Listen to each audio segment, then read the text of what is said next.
Hello and welcome to the show. For this week's FailRace versus the community, we were going racing with the Maserati MC Super Trofeo car. Vehicles a lot faster than we traditionally run in these races. Our first race was at the Catalonia GP circuit as we all fire our way in towards this first corner. There was a little bit of bumping through here. On the most part, though, we got through relatively well. I managed to survive. Made up a couple of positions in doing all of that as we get a nice close-up of the car ahead. Overtaking, not the easiest thing to do around this circuit with these cars. However, I got a very good run out of turn 3. Fired myself with the inside. Green car behind tried to follow. Was not able to quite make that one stick. Yeah, overtaking would prove to be a lot more challenging around here than I was, well, than I'm used to, than I was expecting as well with these vehicles. As I don't quite get such a good run out of the next corner. Thankfully for me, the car behind got a bit of a slide, and that killed his momentum down towards the next turn. As further back, they're still fighting 2 wide, and then we try and go 3 wide into the chicane. There's not much room to go 2 wide in normal cars through there, let alone 3 wide in race cars at the end of the white and blue vehicle. Thinks better of trying to fight that one. Probably a wise idea as they head on to the start-finish straight. Now, these vehicles were all completely stock. Tuning was allowed, so there is perhaps small variations in gear ratios and downforce settings and so on, but it does mean, of course, that everything is, well, very similar in terms of top speed as we head in towards turn 1 here. It's, yeah, not the easiest of places to get overtakes done when everybody is, yeah, driving exactly the same cars. It's a long straight here, but the slipstream wasn't really doing enough to give you a massive opportunity, shall I say, to overtake. This was the battle for the lead. Us top 4 pulled away very quickly, mainly because while we were fighting for position, yes, the group behind was even bigger and even more fighting. So the 4 of us, yeah, managed to pull a fair margin away from the rest of the pack. I was in 3rd, essentially 2nd place. Lightning McQueen would go for a pass on the lead and not quite be able to get it done, then fall back into the clutches of me. I would then try and look for a way past and then slow him down. It was good. It was a very good fun racing. I get a mega run on the outside of the hairpin, trying to make a move, stick up in towards the next corner, but just didn't quite have enough of an overlap. Had to lift and sit and follow in line. Had to be very aware as well of there being a vehicle right behind me. You go too aggressive on the overtakes and you end up running the risk of losing a position. Likewise, if second goes too aggressive on an overtake for the leader, could end up losing 2 positions. So you have to kind of pick and choose your moment around here. As I said, overtaking was surprisingly difficult with these cars. It made the midfield very hectic. It made the midfield very busy indeed, because, yeah, there were some quick cars just stuck in traffic that were just unable to carve their way through the field as perhaps quickly as normal. We head down towards turn 1 here. The purple Maserati gets a very good run off the final corner, tries to go for 2 passes in one, runs a little bit wide through the first corner. He's going to get squeezed out through the next part. We've got some all sorts of replay issues with this, so don't worry about the chameleon car going on up ahead. Yeah, trying to get passes done into turn 1. We got 1 pass done in the end. Better run down the start-finish rate. Couldn't quite pull off the next one. You can see behind they're already starting to fight once more for that position with the white and green car both skidding their way through that turn 4. Purple car still not giving up with the pass, although he's going to have to try and do it the long way around into the next corner. This was fighting further. I think this was like 15th, 16th place. These 2 were fighting for position, and there was, yeah, plenty of fighting throughout the entire field with race cars. The fear when you run these sort of cars in races, everything ends up getting quite spread out and lots of people can have quite a boring race. That really was not the case with these Maseratis. Great orange car runs far too deep into that corner. Good cutback from the blue vehicle there to get the pass done, although he's immediately under pressure into the next corner. There's a gap wide enough for the grey car to force himself through and would retake the position almost immediately. One thing you did have to be very aware of with these vehicles, they did not like curbs. You saw the way that the blue car just kind of bobbles its way across the curb. That's nowhere near as bad as things could get with these vehicles. They could get very unhappy with the curbs.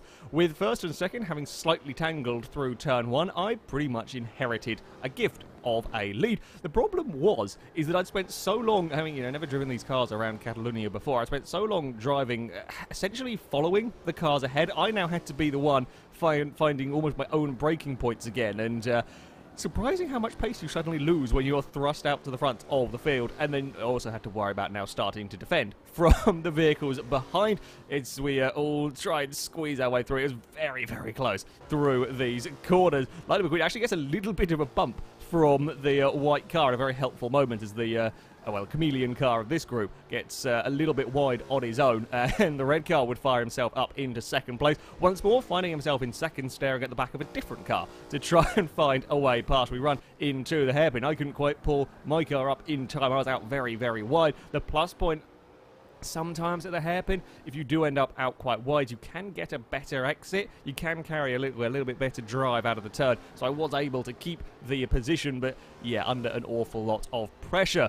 Mid-pack stayed like this for pretty much the entirety of the race. It's a big old train of cars as they fight their way through the hairpin. Again, we see cars on the outside able to get that little bit better drive as we're heading in towards this next corner.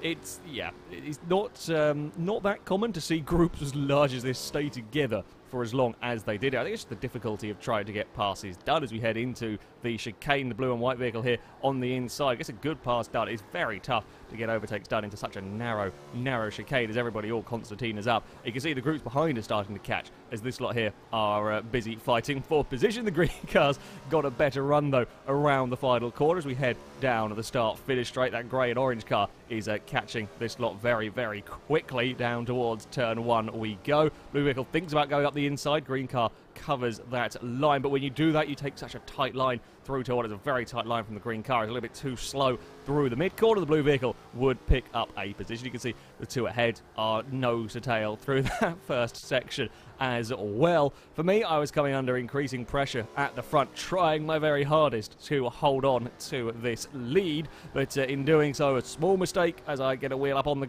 curb, spits the car sideways. Get away without too much of a problem, but it would allow Lightning McQueen to get past on the inside. Just the tiniest of mistakes is all it takes. And when you're racing in a pack this close, I'm kind of lucky I only lost one place in all that. If third had been any closer, I would have lost two. So you can see the cars wiggling their way across the curves. We round the final corner. Unfortunately for me, I get a little bit of a bump and end up deposited out wide. I would end up having to settle for fourth place, but it would be after a very hard fought-for race. It was brilliant fun. It was absolutely brilliant fun. This one, Lightning McQueen, that would take the victory. Incredibly entertaining throughout the entire field race with these Maserati race cars. Our second round, we would head to Laguna Seca. I would find myself on pole, which is a nice change. It's a nice change to find myself out at the front as we head down in towards the first corner here. The purple car can't quite get it stopped in time. Unfortunately, there'll be a bit of fun Forza collision physics going on further back. Someone got a tiny nudge and then the game decided to just fire them into the pack. So that's yay for physics being interesting. Did cause a bit of a mess for the vehicles further back. I was fine running away at the front. These Maseratis don't have as good a brakes as you might expect them to, being full-on race spec cars. Yeah, their brakes are not the most amazing of things from standard. The purple car that we are following here came from a fairly long way back. The green car not so confident on the brakes, went to turn in. You see how to change direction when he realised there's going to be someone up the inside, and the green car would lose a couple of positions. We head towards the top of the hill. Everyone well behaved through there. The green car unfortunately gets hung out wide and everyone wants to come piling past. Further back, as everyone sorted themselves out from the mess of the start, there was again plenty of action for the rest of the pack heading down towards turn one. It is 2x2 for this group. The black and orange car on the inside trying to pick up a couple of positions as we run through this first corner. Just about gets them done. Sometimes you can get away if you're on the outside of that turn. You can get away, much like with the hairpin in the previous circuit.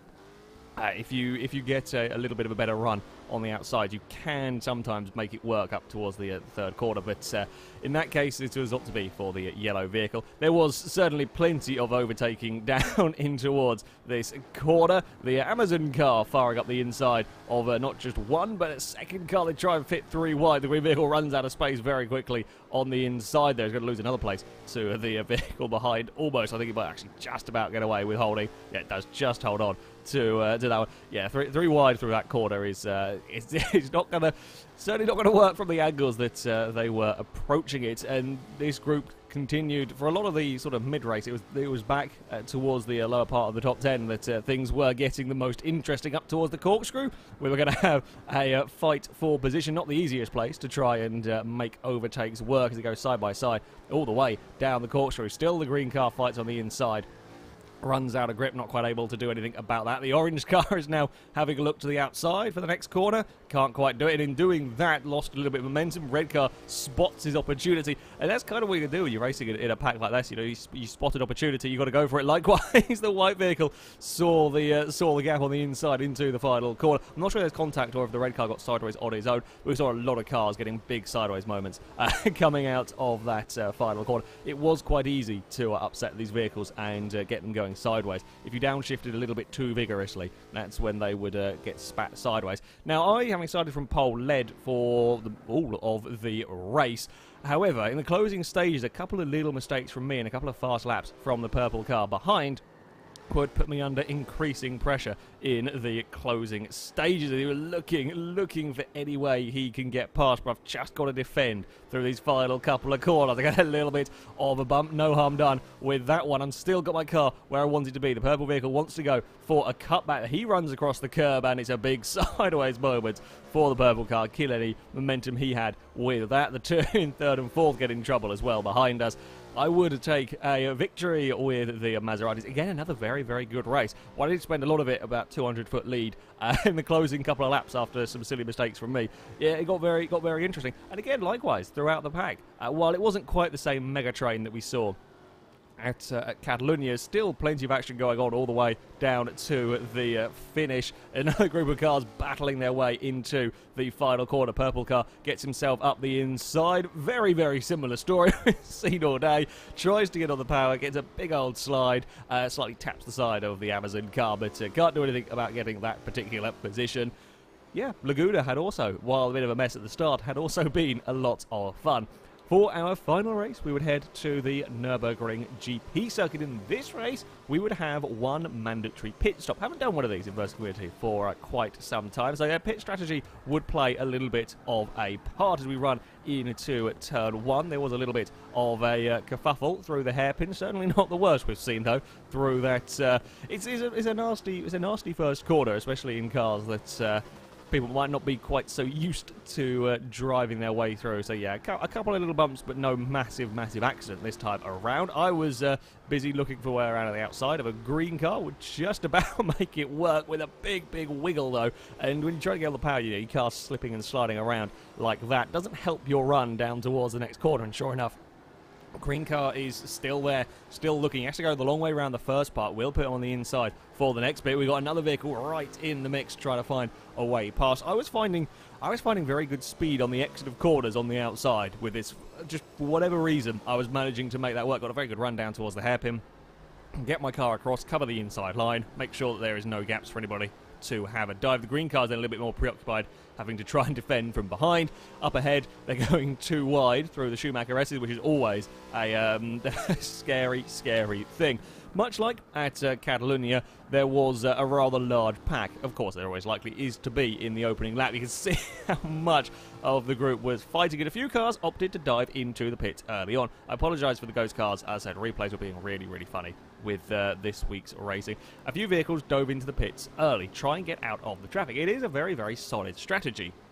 When you've got a race such as this, you get into the pit lane early, you'll get your pit stop done, out of the way, you'll come out, you'll be in clean air, you won't have to be battling with anybody, you can run around in clean air going as fast as you possibly can in the hope to make up ground and hope to do the undercut essentially on the cars you were racing with. And when we were all busy racing such as this, it looks like a fairly sound strategy. As more action going on into these very fast corners. The white and blue car having a little bit of a look, not quite able to get his nose up the inside through the corner, but does get a very good run off of the turn down towards the hairpin. Overtaking at Nürburgring a little bit easier than we were seeing at Catalunya. A little bit more likely to get passes done as they just about manage to squeak their way through. A little bit of a twitch from the white and blue car as we head up towards the S's once more, putting a lot of pressure on the car ahead, who, sure enough, just carries a little bit too much speed. We saw quite a few vehicles. It's a really easy mistake to make in these cars.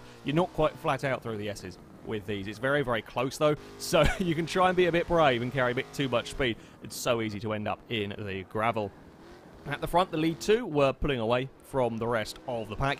Second place was starting to, I guess, feel like he was being held up a little bit by the leader, opting to dive into the pits early on. Now, the problem that you face if you come into the pits after a lap or two is you'll come in, you'll stop, and you hope that you get spit out into clean air. You don't want to get dumped back into the lower parts of the field and so on. So it's, again, it can be a bit of a risk going for the earlier stop, but of course, those that stopped on the very, very opening lap, you may end up even getting dumped out into them.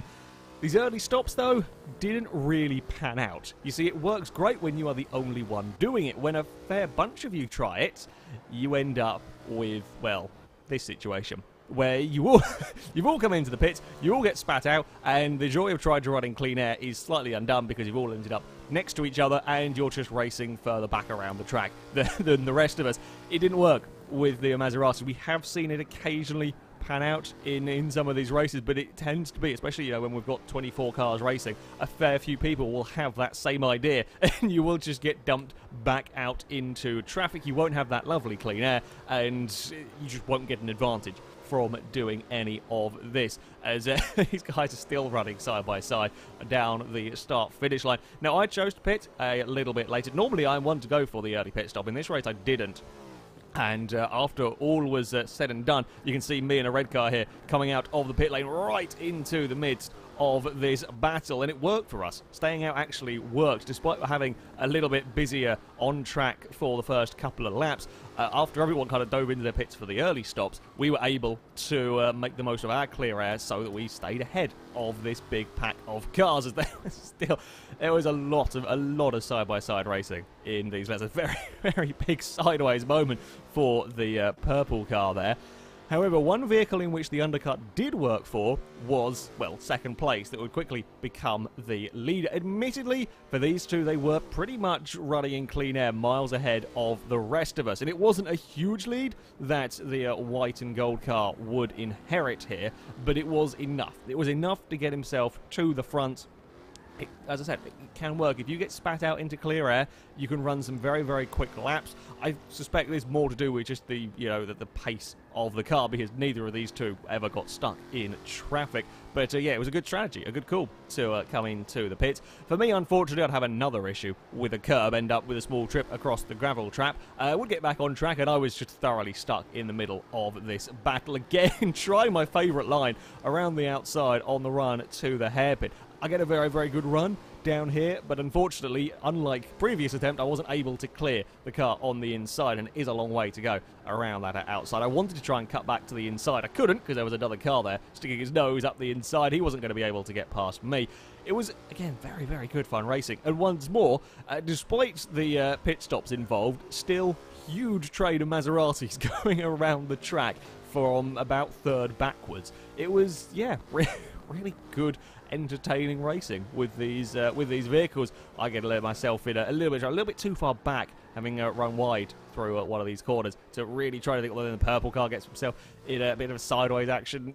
It was, yeah, absolutely brilliant racing for the lower places. At the front, it was a little bit of a lonelier race for these two. The gap, while never massive between them, the white and gold car would extend it ever so slightly in the closing stages.